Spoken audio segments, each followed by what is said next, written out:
Number और ma'am हमने एक सामने कमेंट बॉक्स में तो लिखा। हाँ, अब मैं पढ़ा रही हूँ संसाधन के रूप में लोग। कौन सा है? संसाधन के रूप में लोग। ये चैप्टर आज आपको समझाती भी हूँ, संसाधन के रूप में लोग। अब आपको पता है लोग में हम, संसाधन, मनुष्य कैसे एक संसाधन है, मनुष्य को क्यों संसाधन कहा गया है?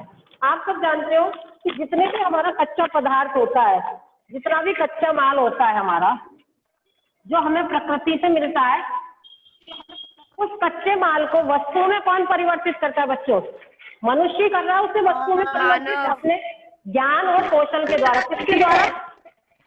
मानव किसके द्वारा कर रहा है? अपने ज्ञान। आप बिल्कुल म्यूट हो जाइए आप लोग आवाज नहीं करेंगे। ज्ञान और कौशल के द्वारा उसे क्या कर रहा है? ज्ञान और कौशल के द्वारा उसे उपयोग करने वाली वस्तु। हेलो, ज्ञान और कौशल के द्वारा अपने उपयोग करने वाली वस्तुओं में। हेलो, नेटवर्क प्रॉब्लम हो गया। मैम माइक ऑफ करा दीजिए, सबके ऑन है। मैम बेटा आवाज नहीं करो, आप लोग पढ़ाने दोगे कि नहीं दोगे? मैम आप सबको म्यूट कर दीजिए ना। बिल्कुल माइक ऑफ कर दिया आपने। मैम माइक ऑफ करा दीजिए। आप लोग माइक ऑफ कर दीजिए बिल्कुल। उसके बाद हमें ये करना है कि संसाधन के रूप में लोग क्या क्या काम करते हैं, क्या क्या करते हैं, है ना? तो अब हम चर्चा करनी है हमें कि संसाधन, जब मनुष्य को, एक जापान एक ऐसा देश है, जापान, जबकि हमारा देश जो है वहाँ रिसोर्स बहुत अधिक है, बहुत ज्यादा है, और लेकिन जापान एक ऐसा देश है जहाँ रिसोर्स नहीं है, जहाँ पर रिसोर्स बिल्कुल भी नहीं है। लेकिन उन्होंने मनुष्य की शिक्षा पर और उसकी स्वास्थ्य पर खर्च किया है। किस पर खर्च किया? मानव की शिक्षा पर और स्वास्थ्य पर। हाँ, मानव की शिक्षा पर और उसके स्वास्थ्य पर। क्वेश्चन आता है कई बार, वो कौन सा देश है जिसने संसाधन ना होते हुए भी मनुष्य की सबसे अधिक संपन्न है या अत्यधिक ज्यादा टेक्नोलॉजी वहाँ विकसित है? तो वो कौन सा देश है? जापान। जापान एक ऐसा देश है जहाँ पे टेक्नोलॉजी सबसे ज्यादा विकसित है, क्योंकि वहाँ रिसोर्स ना होने के बावजूद भी उन्होंने किस पर खर्च किया है? मानव संसाधन पर खर्च किया है। तो आप एक क्वेश्चन लिख लीजिए कि वो कौन सा देश है। मैम ये आपने लिखवाया हुआ है। लिखवाया हुआ? ठीक है, मैम ये लिखवाया था कल। ठीक है। अब उसके बाद है, यस मैम ये लिखवाया हुआ है आपने। ठीक है, अब सब बोलोगे। अब मानव संसाधन में स्वास्थ्य की क्या भूमिका है और मानव संसाधन में शिक्षा की क्या भूमिका है? मानव के निर्माण में, मानव निर्माण में स्वास्थ्य की क्या भूमिका है और शिक्षा की क्या भूमिका है? बता सकता है कोई भी? कोई एक बोल रहा कि स्वास्थ्य की क्या भूमिका है मानव निर्माण में?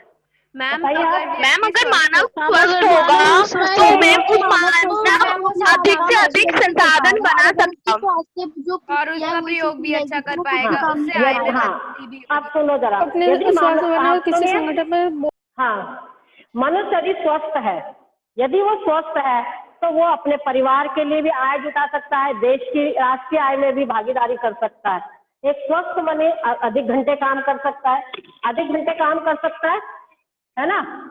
एक तो वो अधिक घंटे काम कर सकता है, दूसरा अच्छा सोच सकता है, स्वस्थ व्यक्ति ही तो अच्छा सोचेगा। दूसरा राष्ट्रीय आय में वृद्धि करेगा और अपने घर की आय में भी वृद्धि करेगा, राष्ट्रीय आय में वृद्धि करेगा और अपनी आय में भी वृद्धि करेगा। और अच्छा व्यक्ति, जो स्वस्थ व्यक्ति है, वो क्या करेगा? मानसिक रूप से भी वो मजबूत होता है, सोचने समझने की शक्ति उसमें अधिक होती है और वो देश की आय को बढ़ाता है और अपने घर की आय को भी बढ़ाता है। उसी तरह से सेम, और जबकि जो स्वस्थ नहीं है, जो व्यक्ति बीमार होता है, वो व्यक्ति उस संस्था पर जहाँ वो काम करता है उसके लिए बोझ बन जाता है। क्या बन जाता है बच्चों? वो बोझ बन जाता है।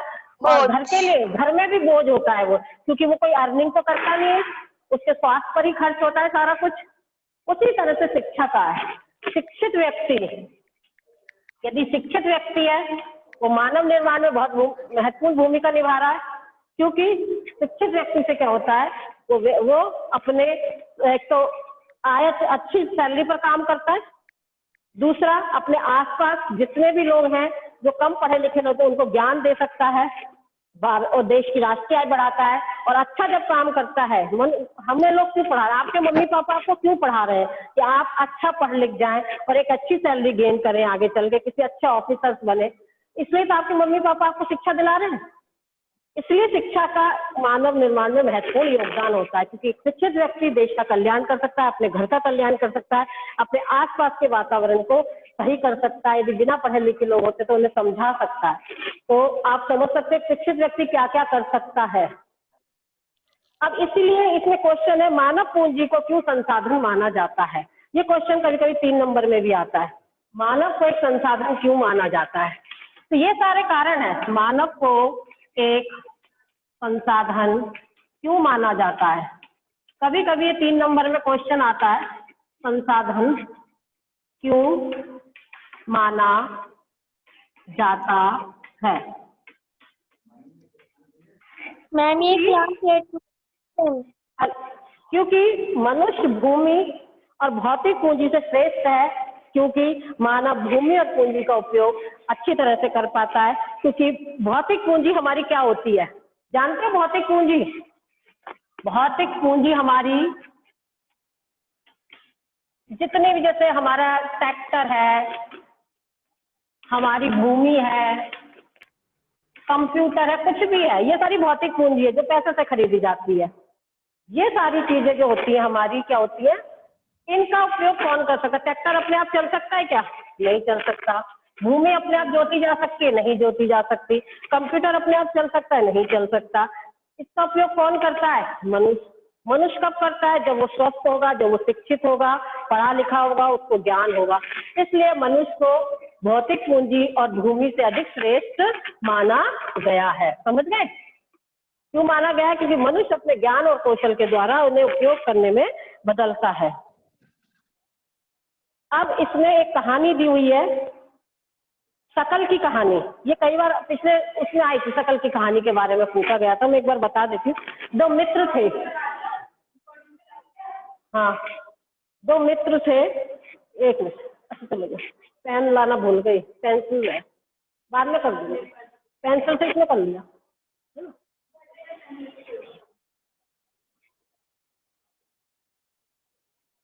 शकल की कहानी, शकल, इसमें कहानी है, पिछली बार आई थी, शकल की कहानी के बारे में लिखी है। वैसे आते नहीं है क्वेश्चन, पिछली बार आ गया था ये क्वेश्चन। 2 मित्र हैं, विशाल और विलास और शकल, और दोनों एक गांव में रहते हैं। शकल की आयु 12 वर्ष की है, उसकी माँ शीला घर का कामकाज देखती, ये इसी से संबंधित समझाया गया है आपको।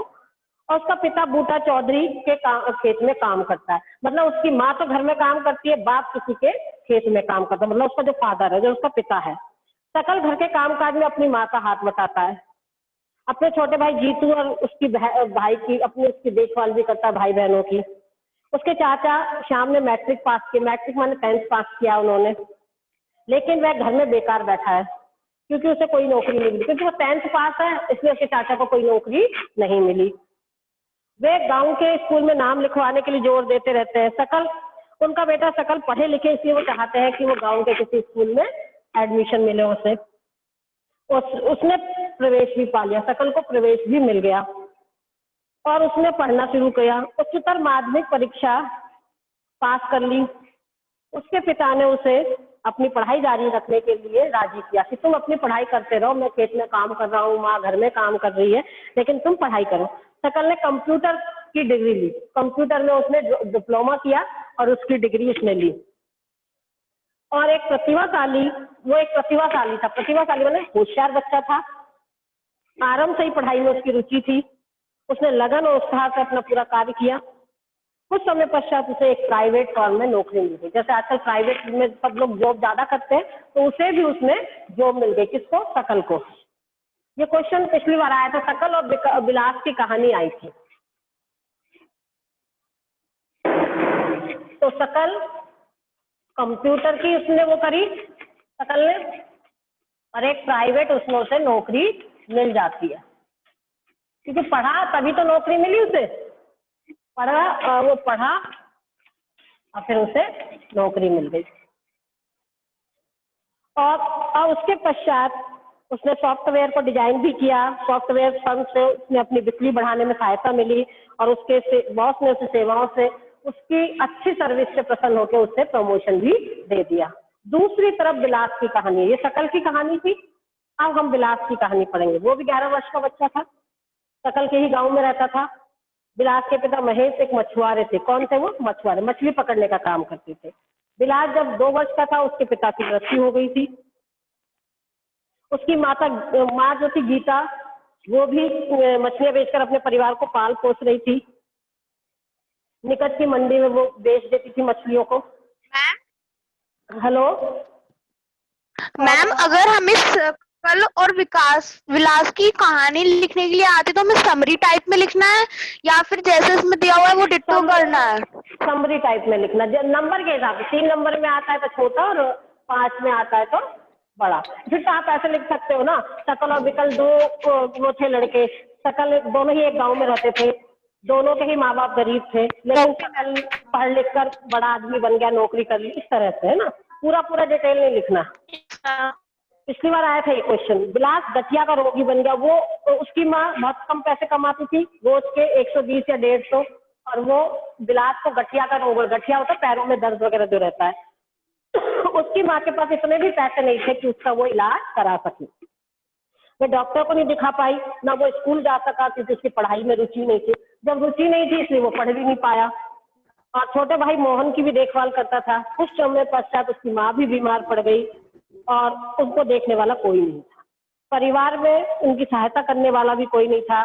बिलास भी उसी गांव में मछलियां बेचने लगा और अपनी माँ की तरह वो भी कम कमा पाता था। कई बार क्वेश्चन आ जाता है कि शकल और विकल में कौन ज्यादा कमा पाता था और क्यों? क्या आता है, शकल और बिलास में कौन ज्यादा कमा पाता था? ये क्वेश्चन जब आपको एक एक लाइन बुक की पढ़नी पड़ेगी, नहीं तो आप लोग ये कहानियां छोड़ देते हैं। कई बार इन कहानियों में से आ जाते हैं क्वेश्चन। एनसीईआरटी की आपको एक एक लाइन 1 to 1 लाइन पढ़नी पड़ेगी। तो यदि ये क्वेश्चन आता है कि शकल और बिलास में से कौन ज्यादा कमा पाता था और क्यों, तो आपने जब ये कहानी पढ़ी होगी तभी आप पता कर पाओगे। तो शकल ज्यादा कमा पाता था क्योंकि उसने कंप्यूटर की डिग्री ली थी। किसकी ली थी उसने बच्चों? कंप्यूटर की डिग्री ले ली थी और एक फर्म में नौकरी कर रहे थे और बहुत अच्छा काम कर रहा था उसको, है ना। बिलास भी उसी गांव का था बट वो पढ़ नहीं पाया किन्हीं भी परिस्थितियों की वजह से। उसका मन भी नहीं था पढ़ाई में, उसकी माँ ज्यादा कमा नहीं पाती थी तो वो मछलियां ही बेचता रहा। तो एक शिक्षा का महत्व आपको पता चला। एक बच्चा पढ़ा नहीं तो वो मछलियां ही बेचता रहा, और एक बच्चा पढ़ लिख गया तो वो एक अच्छी फर्म में नौकरी करने लगा और अच्छा कमाने लगा। तो शिक्षा का महत्व पता चला कि मानव के निर्माण में शिक्षा का महत्व कितना है, पता चला? Yes ma'am.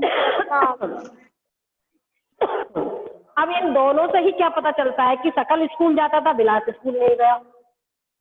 शकल शारीरिक रूप से स्वस्थ था क्योंकि वो काम कर रहा था, और उसके यदि वो बीमार भी हो जाता तो उसके पास इतने पैसे थे अब वो इलाज करा सकता था। बट बिलास पढ़ लिख नहीं पाया, माँ इतना कमा नहीं पा रही थी, इलाज करवा नहीं पा रहे थे।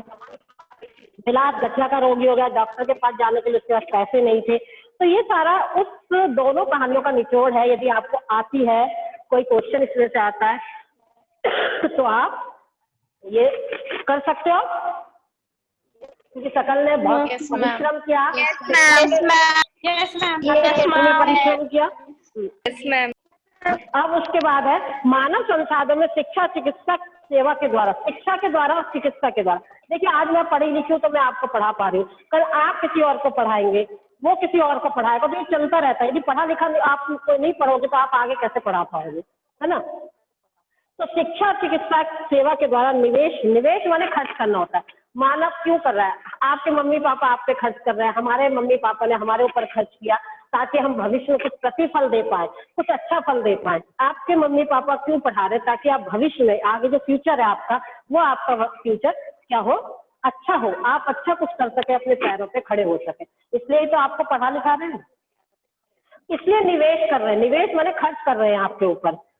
और लोगों ने ये निवेश भूमि पूंजी में निवेश की तरह किया। लोग क्या करते थे? पहले भूमि खरीदते थे, है ना, ताकि उसका दुगने हो जाए दाम और उसका फल मिले। लेकिन आजकल शिक्षा पर भी माँ बाप उसी तरह से निवेश कर रहे हैं, उसी तरह से खर्च कर रहे हैं। निवेश का मतलब होता है खर्च करना किसी चीज के लिए, जो हमें निवेश का मतलब खर्च करना तो ऐसे भी हो सकता है कि मैं बाजार गई और मैंने बहुत सारा पैसा खर्च कर दिया, वो नहीं। निवेश का मतलब जो भविष्य में जिसका हमें अच्छा प्रतिफल मिले, भविष्य में जिससे हमें लाभ मिले या अच्छा प्रतिफल मिले, वो निवेश होता है। निवेश खर्च करना तो है ही, लेकिन खर्च करना तो बहुत तरीके से हो सकता है, बट भविष्य में जो हमें जिसका हमें अच्छा रिस्पॉन्स मिले, अच्छी वो मिले, तो पढ़ लिख के आप अच्छा गेन कर पाएंगे आगे चल के, हमसे भी अच्छे बनेंगे आप लोग। तो व्यक्ति शेयर तथा उस व्यक्ति जो मानव है या माँ बाप है आपके, वो क्यों आप खर्च कर रहे हैं? इसीलिए कि भविष्य में आप कुछ अच्छा कर पाए। एक बच्चा जिसकी शिक्षा स्वास्थ्य पर निवेश किया गया है, निवेश माने खर्च किया गया है, भविष्य में उच्च आय और समाज को अच्छा योगदान देता है। समाज में भी एक अपना बड़ा योगदान उसका होता है और एक अच्छी आय उसे मिलती है। आप देखिए जो आज अच्छे बच्चे पढ़ लिख गए, 2-2 ढाई लाख प्रति माह उन्हें मिल रहे हैं, क्योंकि वो अच्छा पढ़ लिख गए, IT इंजीनियर है, कोई डॉक्टर्स है, तो वो एक अच्छा प्रतिफल अपने घर के लिए दे ही रहे हैं, समाज को भी एक अच्छी सोच देते हैं वो लोग। ये देखा जाता है कि शिक्षित माँ बाप अपने बच्चों की शिक्षा पर अधिक निवेश कर रहे हैं, अधिक खर्च कर रहे हैं। 4 minutes पर मैम आप हेलो, मैं आप लोग मेल में अभी लगा दूंगी, अभी लगाती हूँ। और क्योंकि अभी लाला वो समझ लो पहले, और एक बार और अभी आपको बताऊंगी। और उस सबके लिए जरूरी है आपका पोषण। आप शिक्षा तो ग्रहण कर रहे हैं, लेकिन आपका जो न्यूट्रिशन है, आप जो खाना खाते हैं वो बैलेंस होनी चाहिए आपकी डाइट। आप जो आजकल बाजार का खाते हैं उसे नहीं खाना चाहिए। तो शिक्षा और स्वास्थ्य को ध्यान में रखते हुए आप बहुत सारी चीजें कि आपका जो भोजन है वो कैसा होता है, पौष्टिक होना चाहिए। तो बहुत सारी चीजें हैं इस चैप्टर के अंदर, किस तरह से आप अपना स्वास्थ्य अच्छा रख सकते हैं, आप अपनी शिक्षा पर ध्यान दें। आप अच्छे होंगे जभी तो अपनी शिक्षा पर ध्यान देंगे, आपका स्वास्थ्य अच्छा होगा तो, है ना। तो इस प्रकार ये बच्चों की स्कूली शिक्षा अच्छे स्वास्थ्य की आवश्यकताओं को भी ध्यान में रखा जाता है। और इसके विपरीत स्वयं अशिक्षित व्यक्ति ना तो स्वच्छता का ध्यान रखता है, ना अपने स्वास्थ्य का ध्यान रखता है। हमारा स्वास्थ्य तब अच्छा रहता है जब हमें चारों तरफ सफाई भी हो, स्वच्छता हो। लेकिन एक शिक्षित व्यक्ति को पता है कि किस तरह से रहना चाहिए, समाज में क्या कैसे रहना चाहिए, हमें भोजन कैसा करना चाहिए। ये स्वस्थ व्यक्ति और जो शिक्षित व्यक्ति है वो उसे सब पता होता है अपने। और हमें माँ बाप ज्यादातर सोचते हैं हम अपने बच्चों को किसी भी उससे वंचित ना करें, उन्हें हर सुविधा दें। तो बच्चों को भी अच्छी शिक्षा ग्रहण करनी चाहिए, आगे चल के अच्छा पढ़ना चाहिए ताकि वो अपने लिए कुछ कर सके। अब वही आ गया, जापान जैसे देश ने किस पर खर्च किया? जापान जैसे देश में मानव संसाधन पर निवेश किया, क्योंकि उनके पास संसाधन नहीं थे। जबकि भारत देश है हमारा, प्रचुर संसाधन है भारत में। कितने हैं? प्रचुर संसाधनों में धनी है हमारा भारत देश, इससे अधिक संसाधन कहीं नहीं है। बट हमारे यहाँ टेक्नोलॉजी इतनी अच्छी विकसित नहीं है, हम उन संसाधनों का बहुत अच्छा यूज नहीं कर पा रहे हैं। इसलिए बहुत जरूरी है कि हमारे भारत देश में शिक्षा पर अधिक खर्च किया जाए, अच्छी अच्छी टेक्नोलॉजी लाई जाए, ताकि आज के बच्चे बहुत जल्दी समझते हैं, तो वो उस चीज को समझ सके और जो संसाधन है उनका अच्छे से अच्छा हम प्रयोग कर सके। तो कैसे से धनी बना जा सकता है? जैसे जापान बना, जापान एक धनी देश है, विकसित देश है और टेक्नोलॉजी में सबसे आगे है। अब देखो ना, ज्यादातर फ्रिज होती है, आपने देखा होगा, वॉशिंग मशीन होती है, सब पे लिखा था मेड इन जापान, क्योंकि उनका हर बच्चा छोटी छोटी चीजों से वो बना लेता है खिलौने। कोई भी चीज उनके बेकार नहीं जाती है। उन्होंने उनको इतनी अच्छी शिक्षा दी है कि हम तो वो फेंक देते हैं वेस्ट मटेरियल समझ के, बट वो उससे भी चीजें बना लेते हैं, घर घर में बनती है उनकी चीजें। तो मैम एक क्वेश्चन था। मैम एक बार आप यूटी सेकंड का एक बार सिलेबस बता दीजिए मैम, वो एक बार टैली करना था। बेटा आज आ जाएगा आपके पास, ओके मैम। सारे सब्जेक्ट से आ जाएगा, नहीं आएगा तो मैं कल बता दूंगी, है ना। Okay ma'am. आज हर ग्रुप पर आ जाएगा, टेंशन मत लो, है ना। आज आ जाएगा, समराइज होके सर। टाइम सिर्फ 1 मिनट बचा है। ठीक है, मैं लेती हूँ।